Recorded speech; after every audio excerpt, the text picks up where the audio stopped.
रामपुर गांव अपनी हरियाली और शांत वातावरण के लिए जाना जाता था। दिन में ये गांव बहुत सुंदर लगता, लेकिन जैसे ही सूर्य अस्त होता, पूरे गांव में एक अजीब सा डर फैल जाता। गांव के बाहर एक पुरानी और जर्जर हवेली थी, जिसे लोग भूत बंगला कहते थे। कहा जाता था कि उस हवेली में रात के समय भूत दिखाई देता है और अजीब अजीब आवाजें आती हैं। गांव के बुजुर्गों के अनुसार कई वर्ष पहले उस हवेली में ठाकुर रुद्र सिंह रहते थे।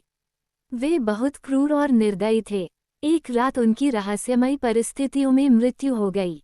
तभी से लोगों का मानना था कि उनकी आत्मा उसी हवेली में भटकती रहती है। कोई भी व्यक्ति सूर्यास्त के बाद उस रास्ते से जाने की हिम्मत नहीं करता था। रमेश, जो पढ़ाई पूरी करके शहर से गांव लौटा था, इन बातों पर विश्वास नहीं करता था। उसका मानना था कि डर केवल अंधविश्वास की देन होता है। उसने ठान लिया कि वह स्वयं हवेली में जाकर सच्चाई का पता लगाएगा।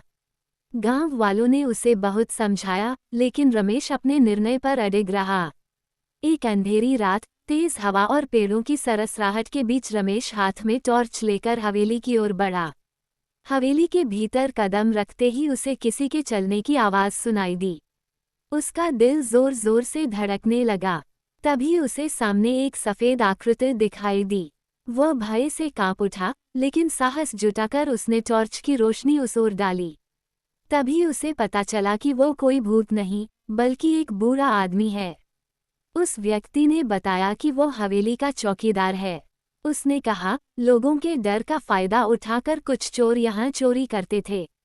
इसलिए मैंने भूत की अफवाह फैला दी, ताकि कोई इधर न आए। अगली सुबह रमेश ने पूरे गांव को सच्चाई बता दी। सभी लोग शर्मिंदा हुए और समझ गए कि असली भूत कोई आत्मा नहीं, बल्कि उनका अपना डर था। उस दिन के बाद गांव से भूत का भय समाप्त हो गया और रामपुर फिर से शांत और खुशहाल बन गया। सीख: डर अक्सर सच्चाई से नहीं, बल्कि अफवाहों और अंधविश्वास से पैदा होता है।